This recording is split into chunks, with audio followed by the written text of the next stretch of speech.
নমস্কার, কেমন আছেন সকলে? আশা করি ভালো আছেন। অরিত্র, অরিত্রী অ্যান্ড মোমে আপনাদের সবাইকে স্বাগত জানিয়ে সকাল 7:30টার সময় ভিডিওটা শুরু করলাম। আমি সোমা, বাচ্চাদের স্কুলে দিয়ে এলাম।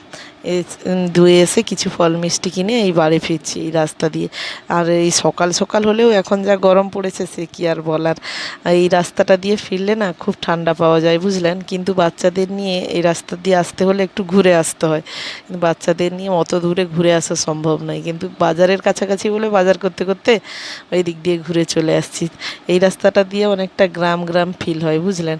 এখনও কিছু জায়গা আছে এই রাস্তা দিয়ে গেলে মাটির বাগান পাওয়া যায়, অনেক নারকোল গাছ হয়েছে, মাটির রাস্তা। মনে হচ্ছে যেন আমি এখনও গ্রামে আছি, এই সময়টা মনে হচ্ছে। দেখুন সাইডে পুরো গ্রামের। তাই সকাল সকাল এই যে ফল মিষ্টি নিয়ে যাচ্ছি। শ্বশুরমশাই বাড়িতে নেই, দুটো বাচ্চাকে আজকে আমি একাই দিয়ে এলাম। এবার বাড়ি ফিরলে দেখি কি কি করা যায়। ফার্স্ট কাজ করতে হবে ফুল তুলতে যাওয়া। এই যে বাড়ি ফিরে চলেও এসেছি ফুল তুলতে। শাশুড়ি মা বসেছিল যে কখন ফিরবো, দিলে ফুল তুললে শাশুড়ি মা পুজো করতে যাবে। আর আমাদের ঘরে এই একটা হয়েছে লক্ষ্মী গাছ, এতে তো না ঝুড়ি ঝুড়ি ফুল হয়, বুঝলেন? এর আগেও তো আমি দেখিয়েছি। আর এই গাছটাতে ফুল তুলে শেষ করা যায় না, এত বড় গাছ, এত বড়, আর চারদিকে পুরো ফুলে ভর্তি। মানে পুরো যদি ভালো করে তোলা যায় না কয়েক ঝুড়ি ফুল বেরাবে, এরম একটা ব্যাপার। আর সব থেকে বড় কথা, আমি আজকে যে মাইকটাতে ভয়েস দিচ্ছি এই মাইকটার কথা আর কি বলবো। সেদিন সেদিন মশারি কাচতে গেছিলাম, তার আগের দিন রাত্রে মাইকটা মশারির ভেতরে ছিল। এবারে মশারিটাকে গরম জলে চুবিয়ে সোডা দিয়ে কেচে পায়ে ডলে ডলে যখন জল নিগড়াতে যাই মশারিটা, তখন দেখি কি তার মধ্যে আমার এই মাইকটা, বুঝলেন? কিন্তু যখন মানে আমি তো ভীষণই হতাশ হয়ে পড়েছিলাম যে এক্ষুনি আমি মাইক কোথায় পাবো। আর সেই হেডফোনে ভয়েস দিলে না কেমন একটা এক জায়গায় জোরে আওয়াজ হয়ে যায়, এক জায়গায় কম কম আওয়াজ হয়ে যায়। তখন আমি আবার এই মাইকটাকে নিয়ে মশারি টাঙানোর মতো কড়কড়ে রোদে শুকিয়ে দিয়েছিলাম। 2 দিন 3 দিন তাকে ঘুরেও আর দেখিনি। তখন সেটা নিয়েও একবার ব্যবহার করে দেখলাম, কোনো কাজ হচ্ছে না।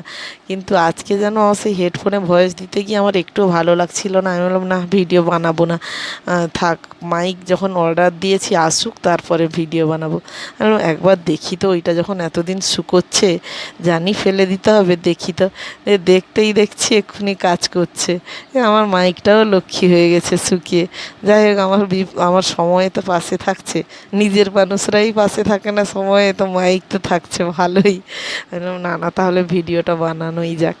এই কাচাকুচির পরেও যে মাইকটা ঠিক থাকবে আমি সেটাই বুঝে মানে ভাবতে পারছিলাম না, মানে আমার আশার বাইরে ছিল। দেখুন এতটা ফুল তুলেছি, আরও তুলতে গেলে আরও সময় লাগবে। রোদ উঠেছে না খুব কড়কড়ে। যাই হোক, এতটুকু হলেই চলবে। শাশুড়ি মা বলে যে তুমি অল্পখানিক নিয়ে আসবে। আর শ্বশুরমশাই খুব ভরে ভরে ফুল তুলে, জানেন? এই জন্য শ্বশুরমশাই আরও অনেক নিয়ে আসতে পারেন। চারদিকে রোদ হয়ে গেছে তো ওইখানে দাঁড়ানো যাচ্ছে না। আর এই যে আসলাম ওদেরকে, আজকে তো মানে মামার বাড়ি থেকে 2 দিন 3 দিন হলো ফিরেছে। এবারে কালকে ওদের মাথার টুপিগুলো নিয়ে যাইনি, ওদের খুব মাথায় রোদ পড়েছিল। তাই আমি ভাবলাম না, আজকে একটু রোদ খাইয়ে নিই ওদের টুপিগুলো। অনেক দিনের পর, সেই শীতের আগে থেকে কবে থেকে বেরিয়েছে, ঢুকিয়ে রেখেছিলাম, তাই রোদ খাইয়ে নিচ্ছি। ঘরের চারদিকের অবস্থা ভীষণ করুণ। আজকে 2 3 দিন এসছি, কিচ্ছু গোছানো হয়নি। প্রথম দিন এলেই না কয়েকদিন আমার এইরকমই হয়, বিছানাপত্রের অবস্থা খুবই খারাপ। চারদিকটা একটু গোছাবো। আর তার মাঝখানে কিছু জামা কাপড়, সব জামা কাপড় একসঙ্গে কাচতে পারিনি, আমি কিছু কিছু কাচি। কারণ আগে, তবু বাচ্চা হওয়ার আগে আলাদা জিনিস ছিল, যতই কেচে দিতাম আমার শরীরে কোনো কষ্ট মনে হতো না। এখন যেন মনে হয় না কোমরের পেছনটা কেমন ব্যথা করছে, একসঙ্গে কেচে ফেললে এত ব্যথা করে। আমি বললাম, না না, তাহলে বাচ্চাদেরকে সঙ্গে কথা বলতেও তখন বিরক্ত করে। তাই অল্প অল্প অল্প অল্প কিছু কিছু জিনিস নিয়ে কেচে নিচ্ছিলাম। এরপর আমি আর এই বেশ কয়েকদিন চলবে এই কাচাকুচি। হালকা ঠান্ডা ছিল বলে বাপের বাড়িতে গেছিলাম, বাচ্চাদের কয়েকটা হালকা শীতেরও, মানে সকালে উঠলে খুব হালকা ঠান্ডা ঠান্ডা থাকতো তো, ওই জন্য শীতের পোশাকও 2 একটা নিয়ে গেছিলাম। সব মিলিয়ে অনেকটা কাচাকুচি। আর বাড়িতে ফিরে তো মানে ঘরের মধ্যে থেকে যত যাবতীয় জিনিস, এই বেড কভার, বালিশ কভার, এইগুলো তো কাচতে হচ্ছেই। সব মিলিয়ে অনেক পোশাক আশাক হয়ে গেছে, তাই ধীরে ধীরে কিছু কিছু জিনিস নিয়ে কেচে নিচ্ছি। মানে মনে হচ্ছিল যেন কখন ঘরের মধ্যে ঢুকি, কি রোদ্দুর কি রোদ্দুর। এই যে শাশুড়ি মা পুজো করে গেছেন ঠাকুর ঘরে, দেখুন সাদা ফুলে এখন ভরে যেত শ্বশুরমশাই যদি থাকতো, আমার বলে তো কিছুটা কম। এই তারপরে এসে টুকটাক ঘরের গোছগাছগুলো করলাম। জামা কাপড় একটা সাইডে দেখুন পুরো এক গাদা করে রেখে দিয়েছি, ওপর অবধি নিচ অবধি, ওপর থেকে নিচ অবধি পুরো গাদা। এগুলোকে কিছু কিছু নিয়ে প্রতিদিন দুটো দুটো করে কাচতে হবে। আলনাটাতেও সোয়েটার টয়টার ভরে আছে, ওগুলোও ধীরে ধীরে কাচতে হবে। এতদিন একরকম ওয়েদার ছিল, শীতও যাচ্ছিল না, গরমও ঢুকছিল না, আবার তার মধ্যে বর্ষা ছিল, কিন্তু এখন ভীষণ গরম পড়ে গেছে। এই যে ফ্যানটা দেখুন, ফ্যানটাও খুব ভালো করে মোছামুছি করলাম একটু খাটের উপরে দাঁড়িয়ে, আর পুরো মুছে ভালো করে ক্লিন করে দিয়ে ওদের আবার আনতে যাওয়ার সময় হয়ে গেল। এই যে ছোটে সিঁড়িতে বসে খাওয়া ধরেছে, এতদিন তার দাদা দিদি থাকতো, এই কয়েকদিনে যেন ছোটেও চেঞ্জ হয়ে গেছে এই এক সপ্তাহের মধ্যে। কারণ ছোটের দাদা দিদির সঙ্গে এখন খায় না, বেশিরভাগ সময় সিঁড়িতে বসে খায়। ওদের তো এখন এরকমই বয়স, সব সময় চেঞ্জ হওয়া। এই যে ওদেরকে নিয়ে ফিরলাম, আর কটিমাকে দেখুন, ও তার আমার ভাঙাচোরা ছাতা নিয়ে মাথায়, আর আমার তার টুপিটা হলো আমার মাথায়। এই হয়, এই এখন চলবে। যখনই ছাতা নিয়ে যাব ও ছাতা ছাতা বলে পাগলামি করবে, আর আমাকে রোদ্দুরে আসতে হবে, ও সেই ভাঙা ছাতা নিয়ে থাকবে। এতই ক্লান্ত হয়ে গেছে না বাচ্চারা, এসে সিঁড়িতে ঠান্ডা পেয়ে শুয়েই পড়ছে শোনা। আই কার্ডের ব্যাগ, দুটো বোতল কনুইতে ঢুকিয়েছি, তার সঙ্গে ব্যাগ দুটো হাতে, ছাতা ওদের দুজনকে সঙ্গে, তার মাঝখানে আবার দুধ আনতে ভুলে গেছিলাম, সকালে টাকা কম পড়ে গেছিলো তাই দুধটাই আনা হচ্ছিল না। সেই দোকানদার কাকু বলছে তুমি তো নিয়ে যেতে, এসে আমাকে পয়সা দিতে।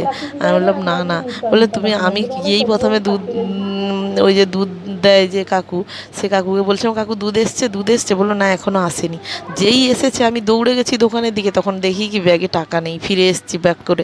আমি বললাম প্রথমেই তার দোকানে গিয়ে উঠেছি, তার উপর টাকা দেবো না, দৌড়ে পালিয়ে এসেছি। সে বললো তুমি তখন পালিয়ে গেলে, টাকা তো নিয়ে নিয়ে না এলে, নিয়ে তো যেতে। আমি বললাম আমি ফার্স্ট এসেছি, লোকে বলে বইনের সময় টাকা না দিলে হয় নাকি, এই জন্য আমি চলে গেছি। এই যে এক টিফিন বক্সের খাবার কে কে খাচ্ছে দেখুন, টিফিন বক্সের খাবার খাচ্ছে তার ছোটো মা আর আমি, একটা একটা দুজনে দুটো। ওরা খায়ও না ঠিক করে, বুঝলেন। এই সকালেরটা ওদের খুবই অসুবিধা হয়, স্কুল থাকার কারণে একটুও খেতে চায় না, যা দিয়েও খায় না।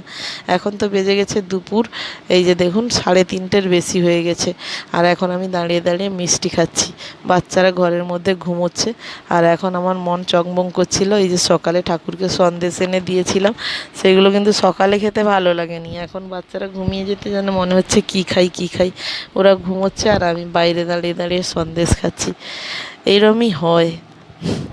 তরমুজ জুসও দেওয়া হয়নি ওদের, আমি সন্দেশটা খেয়ে তারপরে এই যে জুস বের করব, তারপরে বাচ্চাদেরকে খাইয়ে দেবো। ওরা ঘুমোতে ঘুমোতে অনেক সময় অভ্যাসই হয়ে গেছে দুজনের, আস্তে আস্তে বসিয়ে দিলে তুলে খাইয়ে খেয়ে নেয়, আবার শুয়ে পড়ে, আবার কেউ বা জেগে যায়, এরকমই হয়। দুপুরবেলা চারদিকের ঘর বন্ধ, সবার ঘরে পর্দা দেওয়া আছে, শুধু আমিই চারদিকে ঘুরে বেড়াচ্ছি, এই এডিট করছি, এই